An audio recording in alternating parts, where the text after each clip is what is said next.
Nama saya Pujandayani. Saya membuat kesaksian ini. This is for you, Mom, in heaven. Thank you for everything, always support me. You are the one and only. Mama pasti udah bahagia banget di surga bersama Bapak. Allah Bapak di surga di sana. Terima kasih menjadi orang yang benar-benar pertama kali support anak yang menjadi Kristiani. Teman-teman, saya membuat video ini buat kita sama-sama saling menguatkan bahwa ketika kita dipilih oleh Tuhan Yesus menjadi pengikutnya, dan saya dibaptis juga, perjalanannya panjang, bahkan mengikuti untuk pelajaran, bahkan ilmu-ilmu sebagai Katolik. Saya Katolik. Sebenarnya agama itu semua baik gitu, mengajarkan kebaikan, tapi Katolik itu this is my feeling, that's me.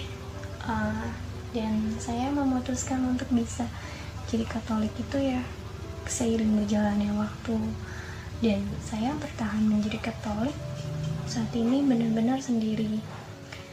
Walaupun berbagai perjalanan ada seseorang, dan bahkan sempat Tuhan mempertemukan seseorang, tapi saya pikir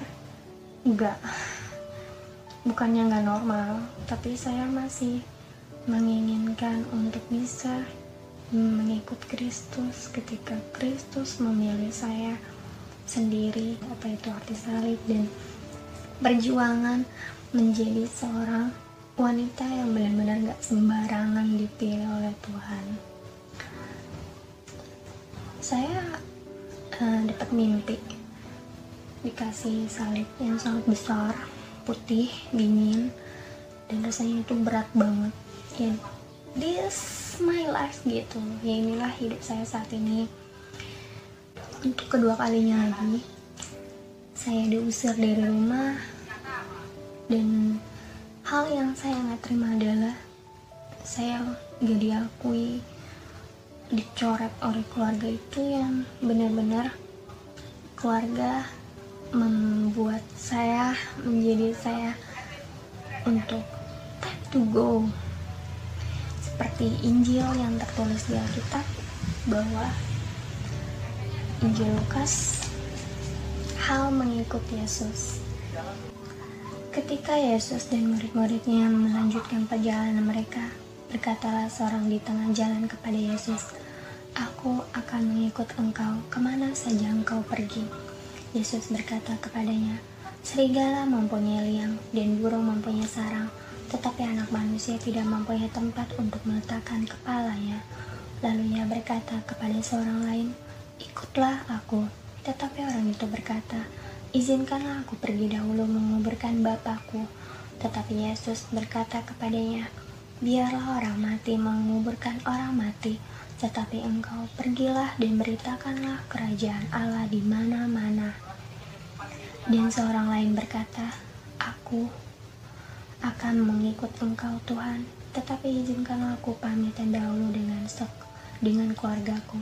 Tetapi Yesus berkata, "Setiap orang yang siap untuk membajak tetapi menoleh ke belakang tidak layak untuk kerajaan Allah." That's me. Ketika tahun lalu udah diusir dari rumah, kemudian Tuhan mempertemukan dengan seseorang, dan dia menolong untuk mendapatkan tempat tinggal. Lalu kemudian dapat info dari keluarga, tapi keluarga menghubungi bahwa nyokap sakit, dan sekarang saatnya Mama ada di surga bersama Allah Bapa. Saya diminta oleh keluarga untuk tetap tinggal bersama keluarga. Awalnya feeling saya udah gak enak, saya tetap bilang saya gak bisa, saya gak mau, saya udah punya jalan sendiri gitu. Tapi keluarga memaksa untuk bisa tetap berdamai, untuk tetap terus bersama. Saya pikir Tuhan mengajarkan kasih dan pengampunan tanpa batas. Jadi ya udahlah, saya pikir udah, saya lupakan semuanya. Akhirnya saya memutuskan untuk melupakan, dan saya memutuskan untuk tinggal di rumah. 40 hari kemudian terjadilah pertentangan di dalam keluarga.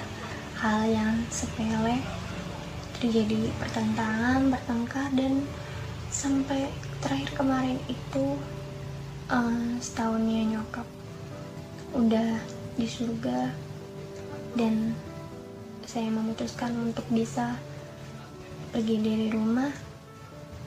Bayangin lagi masa pandemi kayak gini gitu, gak punya uang, bahkan gak punya tabungan cukup untuk bisa pergi dari rumah.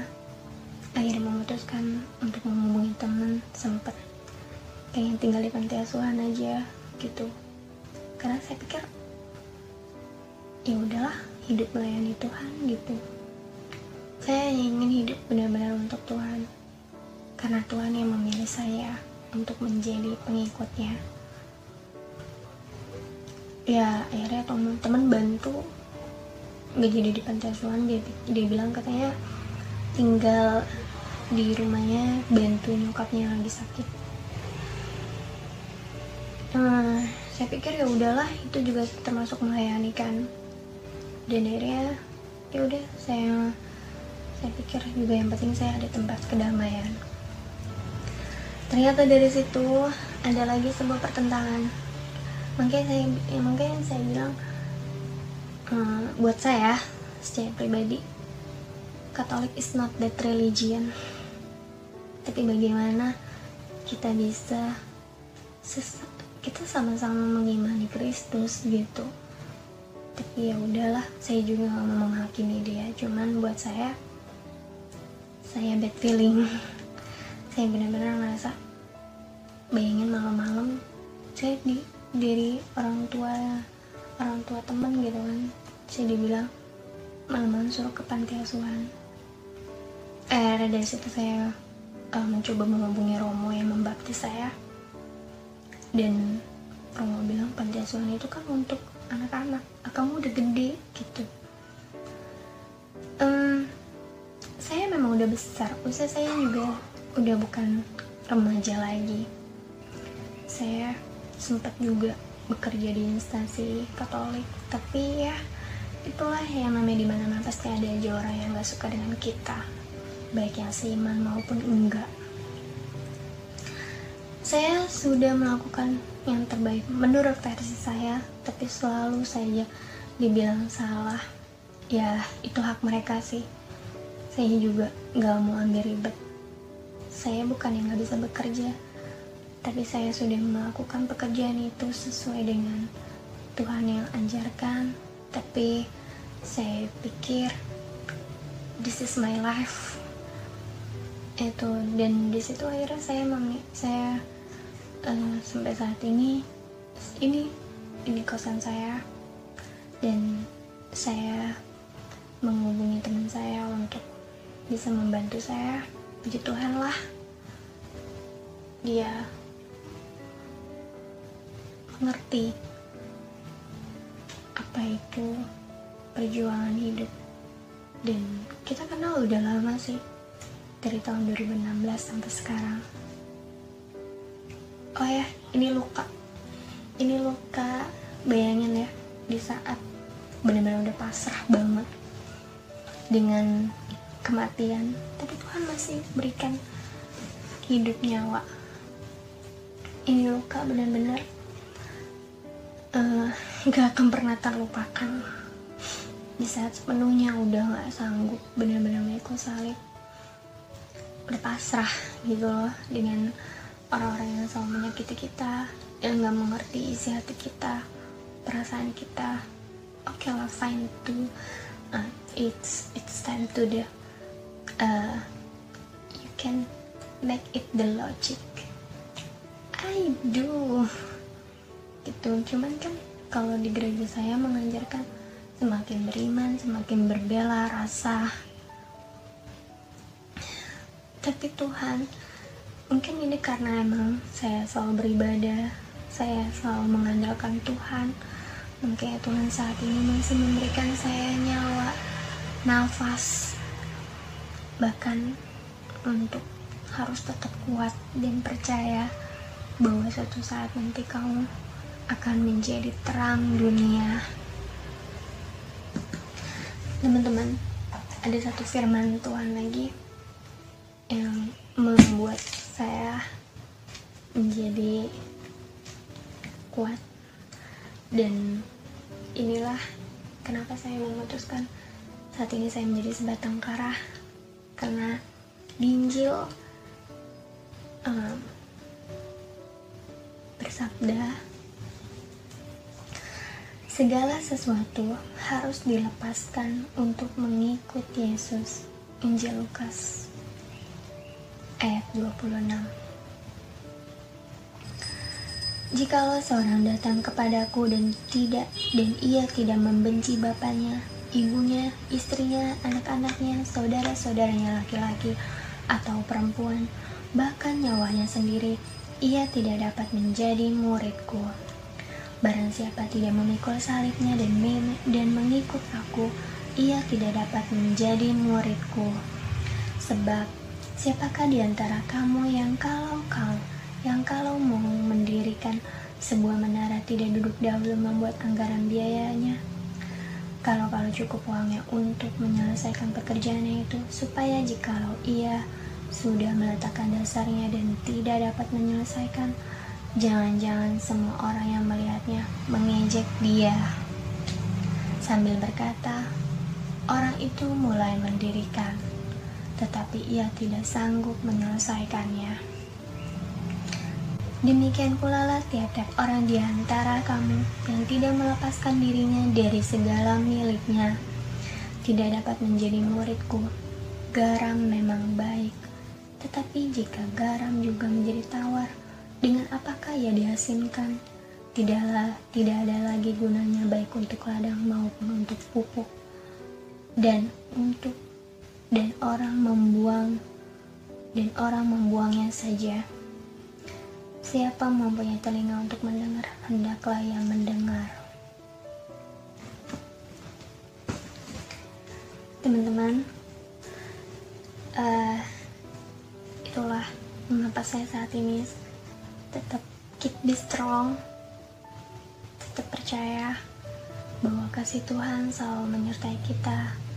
Kasih Tuhan, Dia tahu apa yang kita butuhkan.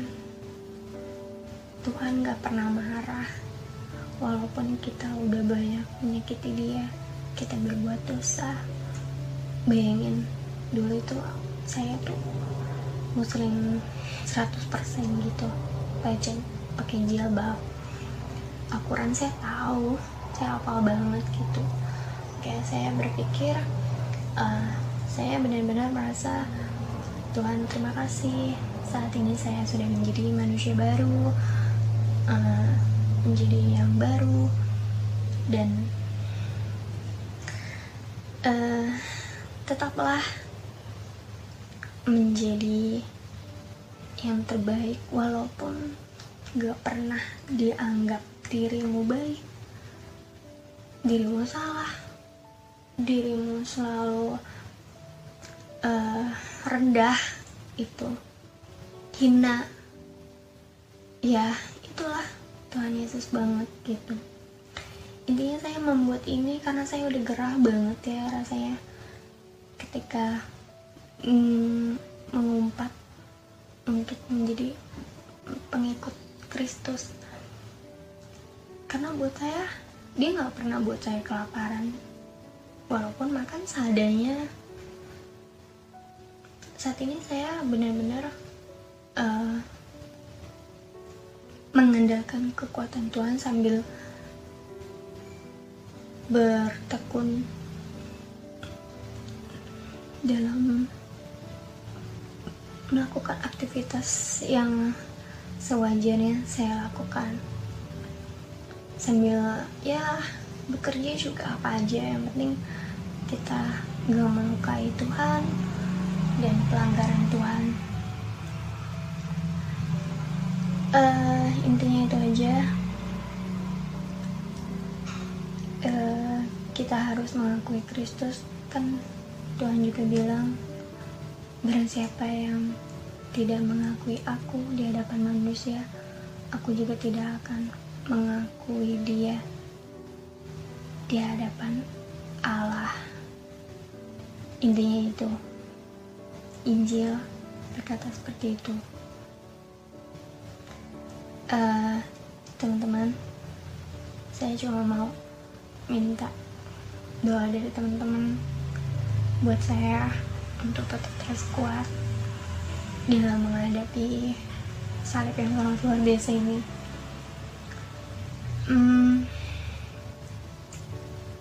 Ini bukan cerita rekayasa, tapi ini kenyataan. Dan jujur saya sebenarnya malu cerita ini, tapi ya udahlah, saya buat ini untuk ibu saya karena dia bangga anaknya saat ini menjadi Kristiani. Thank you teman-teman.